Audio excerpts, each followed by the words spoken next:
This is Bear, a professional 2K League champion who gets paid to compete at the highest level, and also happens to be known as one of the greatest guards of all time. And this is his build, the #1 ranked guard build in NBA 2K24. And for good reason too. It is a 6'6" build that can light it up from deep, can score so efficiently that every team needs to double team you, which due to your high ball handling and high pass accuracy rating makes you an elite playmaking threat. And even though you're overpowered offensively, you still get a ridiculously high steal rating that allows you to be a secondary lockdown for your team. Or at least that's what Bear the Beast can do on this build. So today I'm going to make this build and we're going to find out if it's really the best guard build in the entire game, or if it's only considered the best because one of the greatest 2K players ever is the one controlling it. What's up, Simply Squad? It's your boy Build Tester Grindin', and in this series we test out the builds of the best 2K players in the entire world and see if their overpowered builds are a good fit for us casual players. And yes, compared to them, I am a casual. The first video of this series, we determined that the #1 ranked center build was fit for casual play. But I'm not gonna lie, I'm not really sure about this guard build. It has a lot of stats that are specifically tuned for competitive play. So I'm gonna start off by showing y'all the build, then I'm gonna show y'all what it can do, and at the end we're gonna determine if you should keep it how it is or change it to your liking. If you want to see more of this series, make sure to drop a like, drop a sub with notifications on, and comment down below what position we should test next. But before all that, thank you to Amazon Prime Video for sponsoring this video. Have you ever wondered what it takes to be great? Well, look no further than this Giannis Antetokounmpo documentary. People might say I'm one of the best players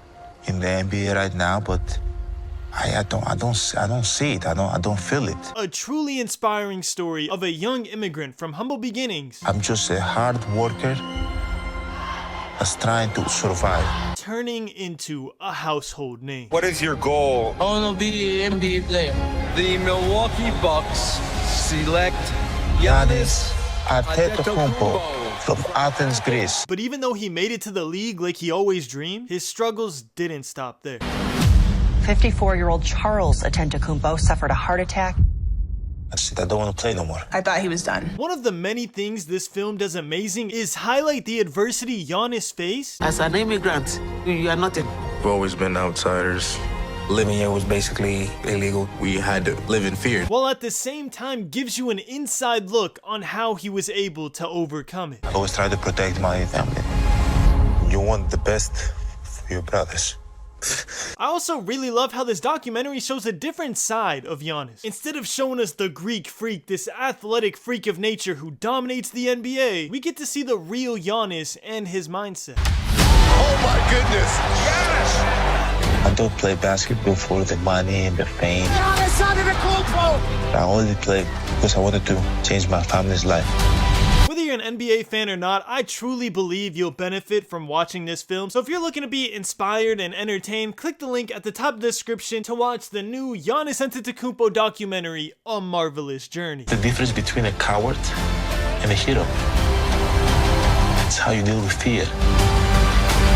It's out now and has been since February 19th, so go check it out and let me know what y'all think. Thank you again to Amazon Prime Video for sponsoring this video, and let's get into it, y'all. So the first thing we gotta do is make the build. Shout out to T-Wolves Gaming for the build, their link will be in the description. This build can either be a point guard or a shooting guard, it's whatever you want for your team. The height is obviously gonna be 6'6", the weight is gonna be the lowest possible weight, which is 180 pounds, and the wingspan is gonna be 6'6", so you can get Agent 3 on gold, which is gate kept by a 94 3-point rating. Speaking of ratings, let's start with the most important ones. You're gonna have a 94 3-point rating, like I said, for Agent 3 on gold, but you're also gonna have a 98 mid-range, which gives you every shooting badge on Hall of Fame, which is absolutely insane. Then for the playmaking, you're gonna go an 86 ball handle, gives you all the best dribble moves for this position. You're gonna go a massive 80 speed with ball, which is gonna give you speed booster on a higher tier later on. And for your pass accuracy, you're gonna go a 70 pass accuracy. Now hold your comments on the pass accuracy. I'm gonna go in depth about this later on, but let's get through the build first. And like I said, even though you're overpowered on offense, you still have great defense. For your perimeter defense, you're gonna go a 75 overall rating. Then your steal, you're gonna go a massive 85 rating. Y'all are gonna see when I get into the gameplay, I was averaging 8 steals a game, which is just absurd. But first, the most controversial part of this build, in my opinion, your standing dunk rating is gonna be an 83. And the reason for that, if y'all don't know, is that standing dunk is super overpowered this year. But I really believe most players aren't gonna take advantage of this rating. I think this is more of a competitive aspect of this build, but we're gonna see. Who knows? Then to finish off the build, you're gonna have an 85 speed and a 78 acceleration, a 97 stamina, a 45 strength, and an 82 free throw for silver free points. What you're looking at is a competitively min-max build. For example, a 43 driving dunk actually allows you to get driving dunks. We're not here to see if this build can thrive competitively. We're here to see if it can thrive normally. Alright y'all, now for the gameplay, and let's start with the elephant in the room, 70 pass accuracy. I don't know what team of all lockdowns is going around straight punishing y'all for y'all to believe that 70 pass accuracy isn't enough. Whether you're a point guard or a secondary ball handler, 70 pass accuracy has always been enough. I'm telling y'all, nearly every single point guard build I've made this year has between a 70 and 77 pass accuracy, and I go undefeated or nearly undefeated with a 90 to 99 win percent every single season while averaging over 20 assists per game. The only time you need to go 80 to 89 pass accuracy is if you're planning on playing competitive pro-am, where everyone has their build optimized and maybe you need your passes to get there just a little bit quicker for you to make the right read. But if you're just loading up with your boys to have fun, save those attributes for more fun attributes like driving dunk, 3, ball handling, defense. I can't stress enough that 70 is enough, and if you're really nervous about it, you could go 77 for bronze needle threader. But hopefully the fact that a professional 2K League player is using 70 pass accuracy, granted as a secondary ball handler, will give you enough confidence to trust me when I say that I go with 70 pass accuracy on nearly every point guard build, and I don't even notice it while I'm playing. Now with that out the way, the first thing I noticed about this build is surprisingly its defense. With just an 85 steal, I was absolutely dominating on the defensive end. So much so that I had more steals than both of my locks at the end of this game. Either by reading passing lanes or just running up and ripping the ball from them, I was making an impact on the defensive end. Now it was definitely not expected from a build that is so overpowered offensively that I'd be having more fun on defense my very first game on. Now that's not to say I wasn't doing my thing offensively. You can literally see how much their defense was targeting me in the middle of this game. They were hedging crazy, sending double teams, helping out the corner, but I was making every read, throwing absolute dots. And then once they started respecting my passing game and stayed home, I was absolutely lighting it up every chance I got. And I ended my first game on this build with 27 points, 24 assists, and 6 steals. So game 1, I scored a little bit, I passed way more than I scored, and I dominated on defense. So game 2 and 3, I wanted to focus more on the scoring side of things. And when people talk about scoring, they mostly like to focus on how well they're able to shoot when they're open. For me, when I talk about scoring, I like to break down how easy it is for me to get open and create my own shot. And the answer to that on this build is extremely easy. I was chaining dribble moves together like I was getting paid for it mid-rec game, bro. It was so effortless. It was so easy to get open. I'm basically out here dancing on the court, bro. They had no answer for me whatsoever, which is how it was so easy for me to get my teammates involved. But at the same time, if I wanted to score, I could score at will, either by pulling a 3 wide open or in their face. We do have T-Mac base on this build. I always had the option to fade a midi, and if the defense collapses, I got my teammates to dish to wide open. Just overall an unstoppable build, bro. I've said this before, I think 6'6s are just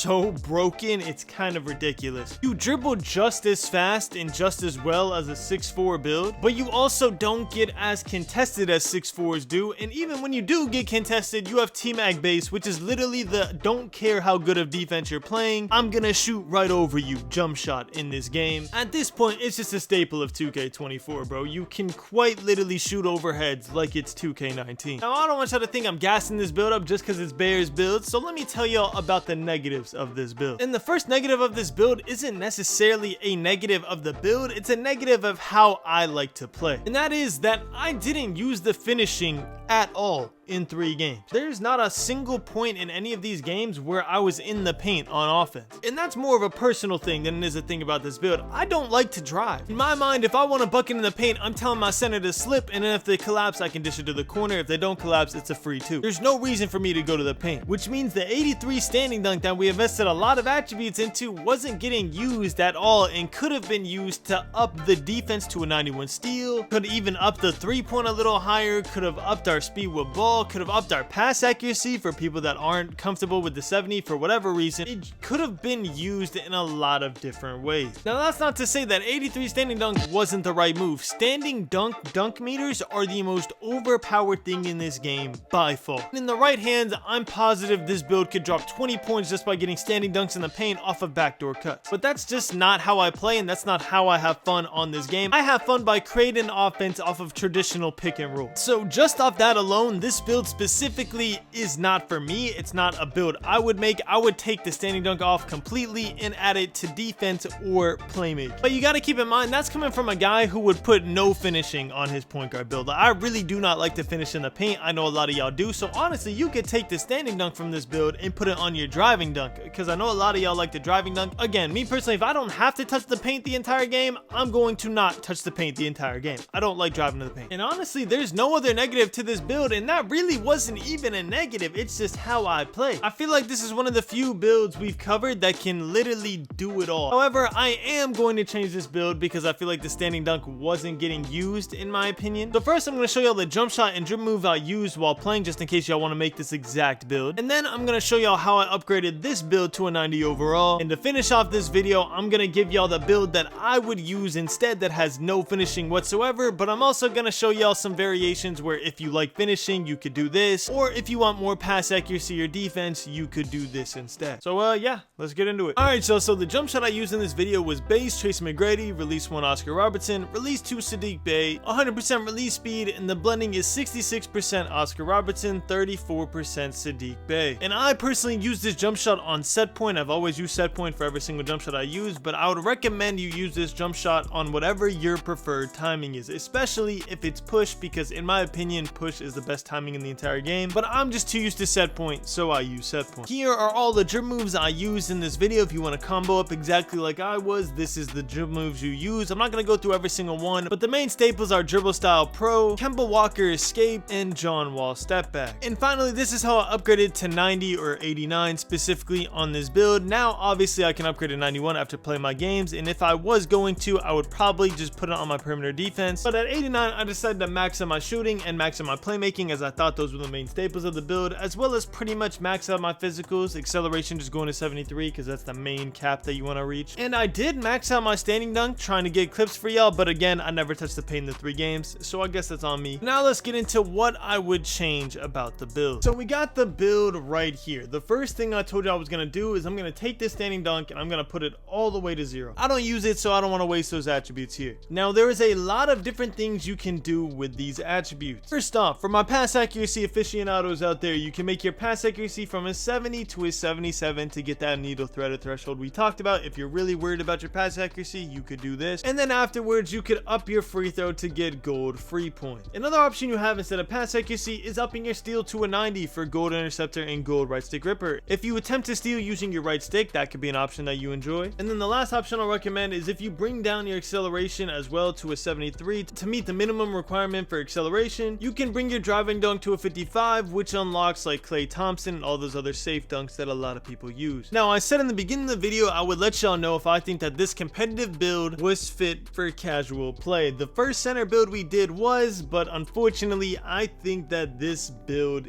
isn't. I think we're 1-1 on the series. I feel like this build could be a lot better in different ways, and here, let me show you how. This is the last build I released on my channel. We gave up the 43 driving dunk, we gave up the standing dunk, and in return, we fixed our pass accuracy. For those of y'all that say that 70 pass accuracy is enough, you now get needle threader. And on top of that, we get a 91 steal for gold glove, which makes our defense infinitely better. We got 6 steals in our first game with an 85 steal. Imagine what we do 82 with a 91 steal now. And the good news about this build is now that we've seen that 86 ball handle is all you really need. If you really want finishing, you can get enough to get driving dunk. Me personally, I think gold handles for days is infinitely more valuable, but I'm just telling y'all what y'all can do. So y'all, let me know in the comments, will you be going bear to beast build? Did you see something you could tweak to make it more casually fun for you? Will you be going this build and trying out what I think is personally fun in this game? Or are you not gonna go either of the builds? Because this series is less of giving y'all a build video and more about testing the most competitive builds in the entire game and seeing if they work for casual play. Unfortunately, in my opinion, I don't think that Bears was fit for casual play. I think it could be better in a lot of ways, just because I don't see a lot of people doing standing dunks in casual rec and casual park. But hey, I might be wrong. Y'all let me know in the comments. But anyways, y'all, thank y'all so much for watching. I love you all, and as always, keep grinding. Ballin', 2K we never be falling. Rachel she never be calling. Still hitting shots while they steady be taunting. Ballin', 2K we never be falling. Rachel she never be calling. Still hitting shots while they